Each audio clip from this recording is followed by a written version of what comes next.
Hello, this is John for Cinema Gulp. And this is Ben. And this month, this week is the 30th anniversary of one of the great modern cinematic thrillers, Silence of the Lambs. Here on Cinema Gulp, we're going to celebrate the movie as well as the entire Anthony Hopkins Hannibal Lecter trilogy. This is exciting. These are some cool movies, in my opinion. I like this trilogy a lot. Yeah, and there's, we'll get it out of the way. There's other movies revolving around Hannibal Lecter. There's like a prequel. Well, so there's a true prequel to his story, which they called Hannibal Rising. Thomas Harris actually did write another novel, I think around 2004 or something, or 2003. He wrote Hannibal Rising, which is a prequel to all of the Hannibal stories we know. They made it into a movie in 2006 or 7 or something like that. Not very good. It certainly is part of the Hannibal series in terms of storytelling. It stays very true to the book from what I looked up in Wikipedia. But in the execution, the film is lackluster. And what really hurts the film, in my opinion, is the lead actor they cast. He's some French actor. Indeed. I think they should have just really focused on casting a better person to play the young Hannibal, and that movie maybe would have really fit into this series where people cared to watch it. But the way it comes off right now, other than learning more about the history of Hannibal, it's not a great film. Which sometimes, like personally, I kind of like Hannibal Lecter the way he is. Sometimes you don't want to know. Look how boring Anakin Skywalker's backstory was. How was work today? Oh, pretty good. We got a new client at the bank. We'll make a lot of money. What client? I cannot tell you. It's confidential. Oh, come on. Why not? No, I can't. Anyway, how is your sex life? That's true. And then, of course, I think the first Hannibal Lecter movie, well, it wasn't really a Hannibal Lecter movie, but Manhunter was a Michael Mann movie from, what was it, 87? I want to say 86. Yeah, fits right in there with the rock music and the Miami Vice tones. Cool movie, though. William Peterson, slick as ice back then. But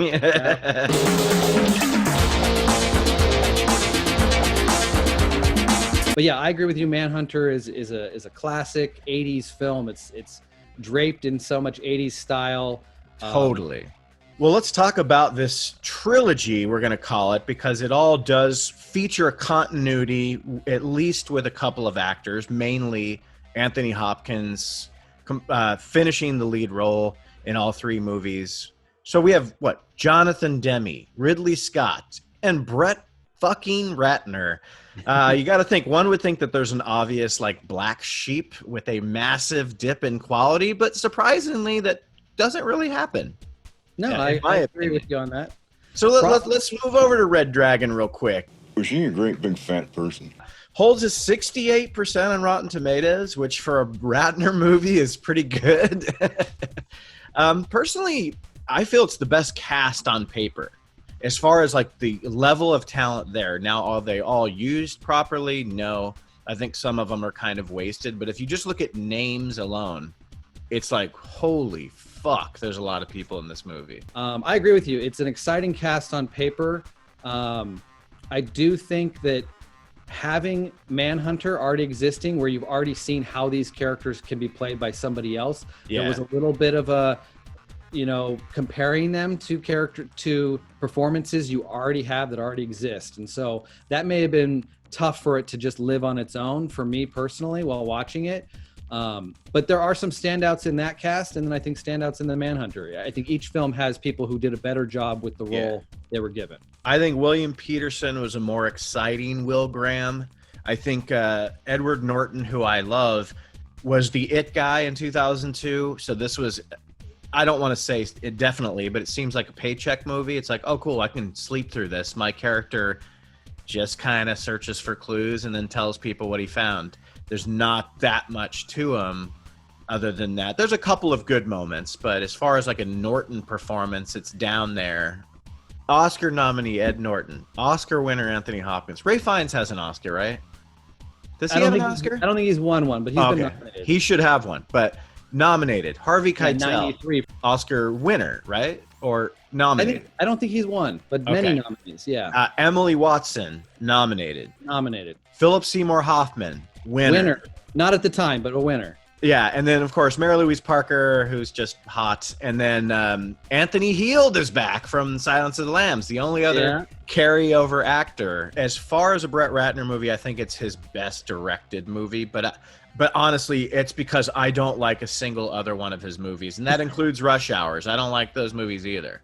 What about Money Talks? What about his feature debut? That movie's so obnoxious. I can take you to grandmama's house. She cooks some chicken, some cornbread, man, some Kool-Aid. This one had a hell of a cinematographer behind it, Dante Spinotti, who did fucking L.A. Confidential, The Insider, Heat, Last of the Mohicans, and then Michael Mann's guy, basically. Yeah, Michael Mann. And didn't you say that he did that purposely, right? To get Brett Ratner, I read that he delayed the schedule a bit to ensure that he could get the same cinematographer who worked on Manhunter, who's also worked on all these other Michael Mann films, as you mentioned, which I thought was interesting. I would think because they were trying to really create the same feel and recreate the sets from Silence of the Lambs with the cells, I felt like they would have got the guy who did Silence of the Lambs to try to get that same look. But instead they went and got the guy who did Manhunter, which out of all 4 films is the most like stylized and visually different than any of these movies. I think it worked because the movie looks good. I mean, like I just said, oh, this is the best Brett Ratner movie. You surround yourself with good people and you can have somewhat of a good product. But my big problem with the movie is that it's almost one of those movies that's paced so good that it's paced too much, where it's just paint by numbers pacing. Like the editor, I think his name is like Mark Heckfrich or something, but he's the one that does like the Jumanji reboots and like, he's just like an editor for hire, pretty much. I guess he works with something creative to the story. And he does all the Brett Ratner movies, so it kind of makes sense. Very, very paint by numbers. Editor for hire, just like Brett Ratner's an editor or a director for hire, I guess. Workman directors. I always hear that when you're talking about a director like Brett Ratner. Yeah. Like they're a workman director. They're not a visionary, but they can make a movie. They can sell a movie. I enjoy the movie. I actually really like it, mostly for the performances. But it does play it safe, and it plays it safe with not really having a style or a specific kind of look and feel, I think. Yeah, well, and I agree with you about the playing safe, but that's where, if I want to talk about my viewing experience with these films, because Manhunter already existed, and Manhunter is something I probably saw, I don't know, 93, 94, sometime after Silence of the Lambs was a hit, and it was like, oh my gosh, there technically is a prequel to this amazing movie. I better check this out. So I had seen it so many years and probably a few times before we get to the actual Red Dragon, remake. So by the time I'm watching Red Dragon, the viewing experience of it is like I'm watching a remake of something I'm very familiar with. So those plot points, that stuff that should be exciting because you didn't know it was coming, I fully did. And so I wonder, for somebody who had never seen Manhunter, because now these movies are so many years old, there's plenty of people who are going to get their chance to see just this trilogy, and they won't really include Manhunter until after, or if they ever want to. I think what Manhunter got right, which was, casting the what's his name, the Tooth Fairy? Yeah. Tooth Fairy's character in Manhunter, the guy's physical presence is so spot fucking on, whereas like Ray Fiennes is one of the best actors alive, but he's too good looking, and they made him really buff in it. So I was, he's got a cleft palate, so he must be. It's like the hot girl wearing the glasses in high school, and then she takes off the glasses, And Ray Fiennes does like a really good job in the movie, but there is that disconnect of like, I'm not believing. And again, I feel like I'm so hampered by the knowledge of Manhunter and what it is, that everything is being compared while watching Red Dragon. So his performance is being compared to one of the best things about Manhunter is Tom Noonan, and how creepy he fills that role. So it was always gonna be hard to live up to that. But then there is kind of this paint by numbers aspect of the film that kind of, it almost takes a little of the creepiness out of his character as well. Even though he's a pretty boy, and it's hard to overlook that he's not creepy enough from that standpoint, there's something about the tone of the movie or the overall paint by numbers feel of the movie that the entire thing doesn't have enough creepiness in it. So it really affects the Tooth Fairy in the film. Probably like my favorite subplot in Red Dragon is the Philip Seymour Hoffman one. That was, you know, pre-Oscar Philip Seymour Hoffman, where he was just showing up and stuff and usually stealing scenes. I love that. He's so good at that role. It kind of feels like he's playing the character from Almost Famous. But, you know, obviously in a different capacity. And in Almost Famous, he's like, even though he's he's got that like line delivery and everything, you love him, and he's a lovable character, and you want to befriend him like the kid does. But in this movie, he's such a sleazebag, but he's still kind of that same guy. He's the same guy that he is in Talented Mr. Ripley too. Let's talk real quick about Anthony Hopkins in Red Dragon. I still think Red Dragon, he's in it a little bit less because there's lots of the movie where he's not there. He's not really that relevant until he spreads the code, you know, and like then he becomes a little bit bigger of a part. But he does have that nice. His opening scene is probably my favorite scene with him in that movie. Well, that's the only time you ever see the police and him working together, where the police don't know they love him. Anthony Hopkins is great. He still brings the menace. It's a shame that he looks so much older with only about 11 years of time passing, but that's what time does to you. I'm not sure if it was just the lighting. They could have maybe done something to soften it or not use so many close-ups. They shouldn't have used so many wides too, because then you kind of see his frail, chubbier body too. They could have angled the camera differently. And if this was a sequel, who cares? Like, but the fact that it's supposed to be a prequel before two films that he looks younger, looks in better shape, it's a little bit off-putting. I like the movie for its simplicity and for playing it safe.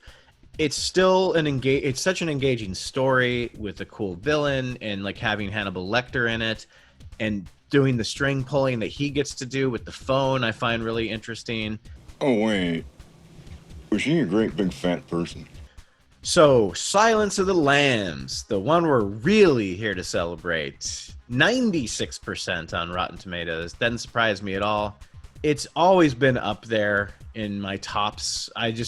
Every time I revisit it, it's just fucking so beautiful and interesting and well made and dark. Man, the Howard Shore score is fucking so good. So good, man. I mean, talk about like a dark score that just fits every second and every theme of the movie it's in, and exactly where to use it and when to use it. Yeah, man. Yeah, it's wonderfully haunting and just fits that tone, sets the tone really well. I'd say the cinematography is the other thing that really helps set the tone. It's it's Tak Fujimoto. What are some of his other ones? Oh my God. He's done all the beautiful looking M. Night Shyamalan movies. He did Philadelphia, Married to the Mob, Manchurian Candidate. I just love the look, the way, I mean, obviously cinematography and direction, they go hand in hand. So who's making the choices there, but those close-ups, it's almost jarring how many close-ups the film has, but it's really there to set that mood, to kind of, I feel like, to bring you closer than you feel comfortable to this evil. Like like they have that whole spiel when she's going down about don't get near the glass, you know, all these rules about keeping away from him, and then immediately the camera breaks those rules and forces you closer than you feel comfortable. And it's kind of genius. That first scene though, with the two of them, when he spots her trying to hide that accent and he totally debunks it, it's just genius, man. What acting between the two of them, like superb. They both deserve their Oscars. I 100% agree with that. I forgot how good Jodie Foster was in the movie, because the thought of Clarice Starling is one thing, and then watching it by yourself in your living room with the sound cranked up and just paying full attention to it, you go, oh man, yeah, she's powerhouse in this fucking movie. Like, it's funny that Michelle Pfeiffer was offered the role after she did like Married to the Mob, and she read the script and said, evil wins in the end, I'm not comfortable with that. you're an actress, aren't you? And I'm sorry, in Scarface, who is not evil that wins at the end of that? I don't know. But, you know, she did later say she really regretted it. It's Scott Glenn, who is awesome in this movie, by the way. I love his character so much. He knows Lecter better than anybody else. Anybody. The stuff that he says in this movie, you realize he's the only one that really knows. So, like, putting Starling in that awful position of, this is the biggest mastermind you're ever going to meet. I want him to figure you out. You know, that's the point. You know, it's just genius. She's bait. Yeah, Big she's time. complete bait who ends up like one-upping everybody in the end, though, because she's naturally really good at what she does. She figures that out in this movie. And in a way, he helps her become that. Like, he's like her teacher, pretty much. She didn't know shit until she started sitting down with him and learning how to do that stuff, you know? And I think that's obviously the point. Would you call this movie a horror movie? There's a lot of people that consider, I don't, but some do. Well, if the classification of thriller versus horror exists, you know, if you can go with those, I would say thriller. But I feel like a lot of thrillers, you know,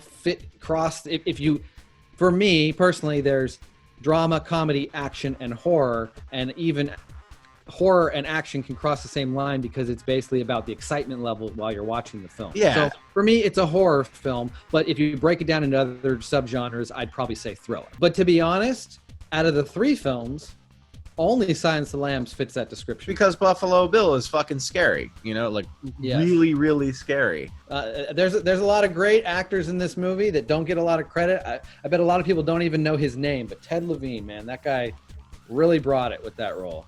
Yeah, he was great. Yeah, from Jurassic World, Kingdom of Heaven, or whatever that movie's called. Oh man, don't remind me. But no, seriously, the cast was so good. Like, I mean, Scott Glenn, Anthony Heald, who, you know, came back for Red Dragon. This movie obviously like launched a lot of other films that wanted to follow in its footsteps, but there were movies before Silence of the Lambs that were psychological thrillers or movies about serial killers, and they just didn't have this impact. They didn't come across the way this one did. This one was able to get into the mind more. It was able to take it in a serious direction and not just be a horror movie or not just be a cop procedural or something. So yeah, it kind of wrote some new rules. It broke rules while it was making its own film, which created new rules. And then obviously films like Seven, you know, were able to kind of take this film and build upon it and make a film about a creepy serial killer in its own style. It sits there on an island all by itself because it's not just a genre movie. Like, it's an amazing movie, you know, and it's like a Best Picture winner, right? Yeah. It did. Yeah, it's like a Best Picture winner, and every technical aspect of the movie's good. I mean, what's his name? Craig McKay. The editing is perfect. It's amazing. He did Copland and then a bunch of Jonathan Demme movies. Copland is a very well edited movie too, by the way. Those dialogue scenes back and forth between the two of them, it's just two people talking on either side of a wall or a glass barrier, but there's so much tension, and a lot of it's built out of the editing. And that finale, I mean, that's one of the most sharply edited scenes in movie history. The blackout in the basement. Oh my God! The tension that creates. Even after watching it many times, you still get sucked up by the tension of that scene. Was she a great big fat person? The whole entire last 15 minutes of the movie, the misdirection that it's creating, you know, where they're going to one place and she's at another, like. Yeah, that is so well done, and it just continues to juxtapose the two situations. And when she walks into that house, she knows already. She knows this guy's. She knows, you know, right off the bat, and like, you know, the way she fumbles to pull out the gun and yell freeze, and then like the lights go out. And you mentioning her like fumble with the gun and stuff like that. I feel like the movie has so many moments in her performance where you see the cracks in her. You see that she's so vulnerable. She's not ready for these situations she's in, but she's there. Like, and she's got no fear. She's got no fear. She's in that room full of cops, and she's the one who turns around and speaks up and goes, "Okay, we need to give the family some respect. I know you're all here to help," but she's the one that shoos them all out of the room. Yeah. But so she knows how to take charge when the moment comes, but there's these lead up moments where you see her so nervous and so like the lips are just tight and pursed, and she doesn't know what she should say to Lecter in certain moments. And that back and forth in the glass, you're talking about editing, and yeah, it intensifies constantly and then it eases back and it almost creates levity. All those things taken from like the shot selection of McKay, the editor, but those are so hard to shoot. Those like OT shot, those like over the shoulder shots, and like the way it goes back and forth, and there's supposed to be that wall of glass between them. That stuff isn't as easy to shoot as people think, especially with how they shot that final scene, which, fuck, dude, like that's like a full-blown two-way perspective GoPro scene, you know, where he's looking through with his night vision, which is so damn creepy when it cuts back to him just moving in on her super slow. And her just, God, that scene's so great where her, like, it's not real that all of a sudden, because he's not wearing some type of ear thing where he can hear her, but because he sees her and it's pitch black, they amplify her heavy breathing. Was she a great big fat person? Yeah, Hannibal. I watched it again yesterday. And you loved it. I remember really not liking it and being very disappointed when I saw it in the theater, and nothing has changed. I do not like this movie. I'll say this: I like the second half better than the first half. I think the first half is very confusing on purpose. Like, what is going on? Who are these people? You're introduced. And I think it's the only Gary Oldman performance I can't even fucking look at. Like, well, I could tell he's doing something great, but it's so off-putting that I don't even care how good his acting is. You know, one of my favorite parts of this movie is his character is the only interesting. The reason I think this movie doesn't work, and I didn't, you and I were talking about it when we kind of pre-planned this. I don't think Julianne Moore works in this role. And I remember not remembering if it did or not when I talked to you last night, right before I was going to watch this. And after watching it last night, what we were saying, what was so great about Starling and Silence of the Lambs is not in this movie. 100%. It's just not. And I know some time has passed, but she just isn't the same person. And that's fine. You don't have to be the same character. But I don't think the story works as well with her being the way she is. And to be honest with you, I think Anthony Hopkins is so hokey in this movie. Good evening. I wanted that Oscar-winning performance back, and I felt like they gave him the keys and they said, dude, you get to play this character again, but now you're in more of it. But I just don't think he's as good in this as he is in Silence of the Lambs. Well, that's 100% for sure. His performance alone in Silence is far better. I think there's an aspect of the storytelling with him being caged, that he can't do much but manipulate people with his words and his mind games, and it just makes him that much more of a fascinating character in that film, in Silence. But I think I still really like his performance. I'm not looking at it as though whether it could be considered Oscar worthy. I think that ship has passed. I really enjoy seeing Hannibal in the wild. I mentioned that to you last night, that this is the film where you get to see him. He's not caged.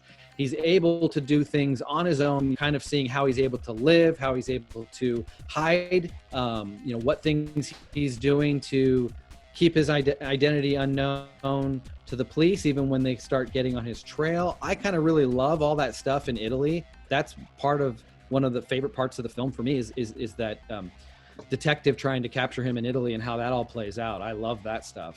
Yeah, I didn't like that much. I mean, and I understand, I'm not debating if it's good or not. Just personally, I just wasn't fascinated by that aspect of it. It wasn't really till he came back and started sort of stalking Clarice but I understand why you say that, but it almost kind of felt like a Bond movie at that point. It's like Hannibal Lecter goes from this really layered, interesting serial killer cannibal to a Bond villain in Hannibal. And I don't know, I guess that was my problem with it. And these are like minor, it's not like I hated all this stuff. Last night I was trying to pinpoint why it didn't work for me the first time I saw it. and it just kind of reiterated those points, I guess. I don't know. There's great stuff in it, though. It's definitely very ambitious. The movie's super ambitious. It's got some cartoonish dialogue and some weird hokey transitions, but at least it was going for it. You've lost the wonderful dialogue. You don't have those scenes that play back and forth where Hannibal, is face to face with somebody. So yeah, the dialogue is lacking. It's almost, Red Dragon still has the better dialogue because you have those face-off scenes and you have those moments with like Philip Seymour Hoffman that's filled with some wonderful dialogue and stuff. And I think this movie is lacking on that level. Like the screenplay is probably not as good as the other two. I like it for its visuals. Ridley Scott just being such a visual filmmaker. It's visually really awesome. Yeah. Beautiful film. I find characters like Mason Verger interesting and just vile to look at, but that's what's great about it. That makeup job on him is just so grotesque that it really helps. His just backstory is gnarly. His backstory is gnarly. And then the finale is pretty shocking and completely memorable. Like no other movie in history has a scene like that. The way it ends with Ray Liotta, I think is pretty freaking awesome. I mean, it's the end of the movie is lackluster in terms of like, other than that moment, it's kind of a lackluster ending. When you're driving to some exciting moment, but it's a shocking moment that you're like, holy crap. It's a shocking moment, but at the same time, lackluster is definitely the right word, where your antagonist takes your procrastinous hair and jams it into a refrigerator door and then escapes, and that's your ending. It's the scene where they lift the ball cap off of Ray Liotta's head is the best scene in the movie. When he gives him a piece of his own brain, it's pretty hilarious. It's pretty great. Yeah, no, I like the second half better, where she's hotter on his trail and he's already watching her. But some of it just gets pointless, and then he gets kidnapped and she saves him, and then she just they spend all this time where she's kind of drugged up and trying to get on the phone, and again, like, she's just it's the same with the Michelle Pfeiffer thing. She's just too sexy. Like, it's like it, and I get maybe that's where they were going with her 10 years later, because as you said, like, I guess in the book he falls in love with her. I don't know. She didn't feel like. Julianne Moore is a great actress, probably just as good, if not better, than Jodie Foster. Just as good. She's got an Oscar, I think, right? Yep. I just didn't see her in that. I just didn't see it. I didn't see her in that part. My thing with Hannibal Lecter in this movie is, and I'll get crucified. Don't at me, YouTube. But I feel that Hannibal Lecter is not a good villain for a movie. He's a good villain who is part of. He's good when he's the villain who is working with the police, and he has to feed police information, and he's pulling the strings from a cell. When you take him out of that and you make him the guy who's shooting out his Shakespearean dialect and stuff to people before he spills their intestines out of their assholes, it just feels hokey to me. It's like if he's doing this anywhere other than a jail cell, it doesn't work. Does that make any sense? It does, but that's my reason for kind of liking the film, is that you already have two films. You already have two films that have that storyline. Red Dragon really is the same story as Silence, just with different characters, essentially. A different. You're right. Buffalo Bill and Tooth Fairy are very different in what they do, so that makes the stories a bit different. But really, it is an FBI agent or whatever going to 100% Hannibal to hopefully be able to catch another serial killer. You're 100% right. They are the same story. This one's so different. Those ones, part of what makes Silence of the Lambs so great is that story. Is, as you said, the FBI agent talking with this madman to help catch another madman. That's a very interesting, intriguing story. This one doesn't have an interesting, intriguing story, but I still like the vibe of it. I like some of the performances. I like definitely some of the kills and the violence that feel. Love the kills and the violence, and the filmmaking itself is great. It's a Ridley Scott movie. It's very within tone of the violence and stuff is within tone of this series. I definitely want to agree with you on Julianne Moore, I agree with you that she does not really seem like the Clarice that we all obviously fell in love with. Here's my take on this series in general and why I can kind of get beyond that while watching the film Hannibal, but I 100% agree with you. It's almost like I'm not really watching Clarice. It's just this other FBI agent, essentially.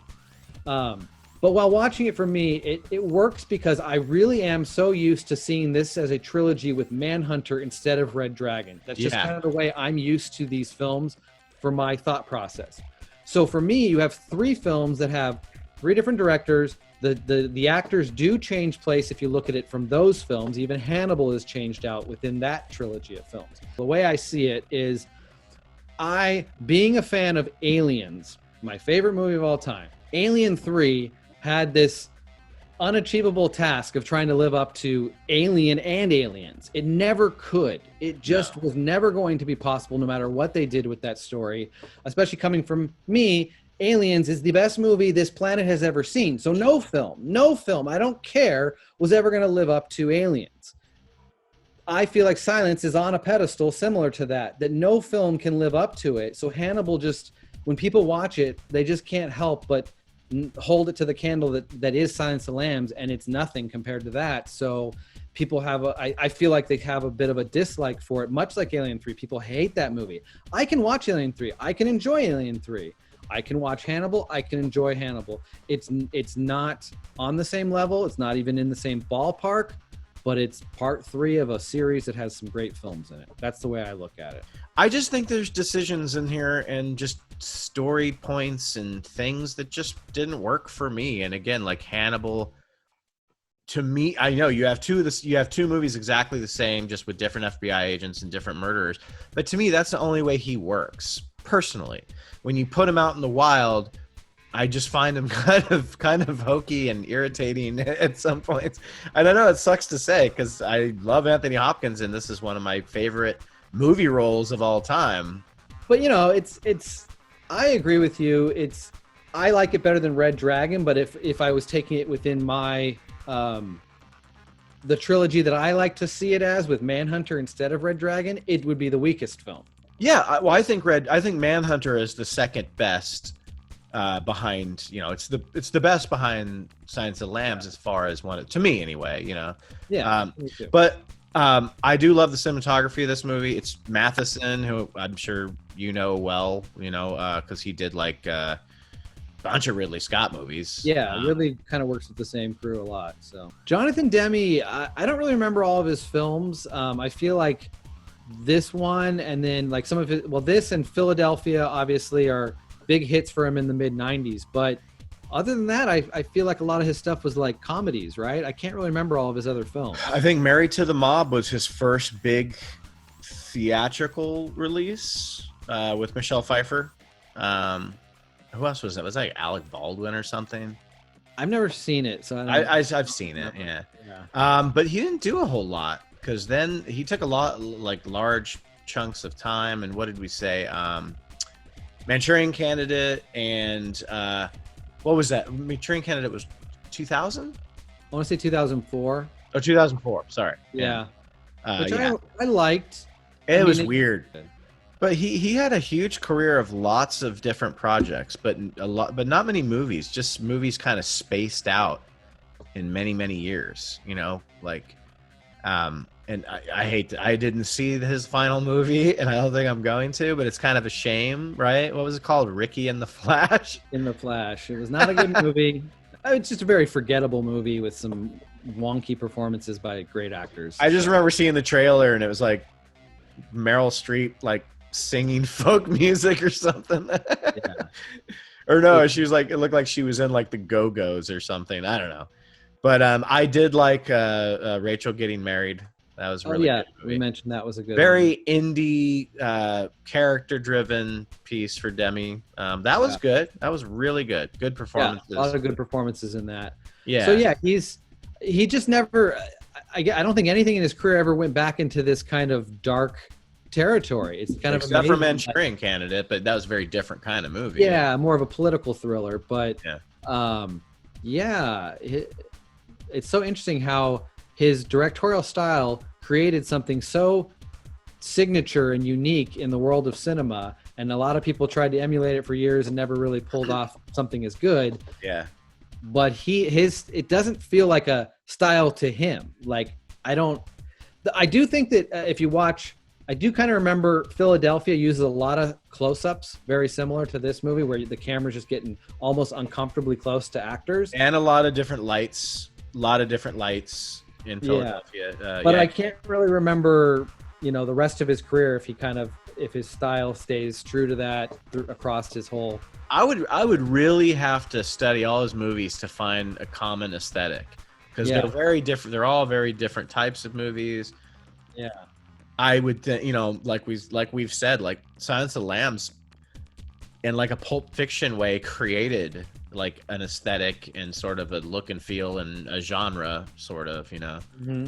I mean, Silence of the Lambs turns 30 this week, Valentine's Day. Jonathan Demme passed away in 2017. And yeah, he was a good filmmaker. Yeah. So Jonathan Demme will be missed for making a classic. That's for sure. Yeah. And Silence of the Lambs, man, it's 30 years later. I still think it's one of the most intense movies, one of the most horrifying movies. If you can stomach some of the scenes in this movie, and by today's standards, it's not like they're torture porn. That's what's so great about it, is even the most horrific acts of violence in this movie are so class. They're so class, because it's all with that brilliant Howard Shore score. And even some of the side actors who don't get a lot to do, but they end up like getting bit or chewed, they fucking own it. And it's so convincing, And the TV show, really almost got everything before it was canceled, except for the Silence of the Lambs section of his story. That would have come next, most likely, but then the show was canceled. Yeah. That show was really good. It was really well done.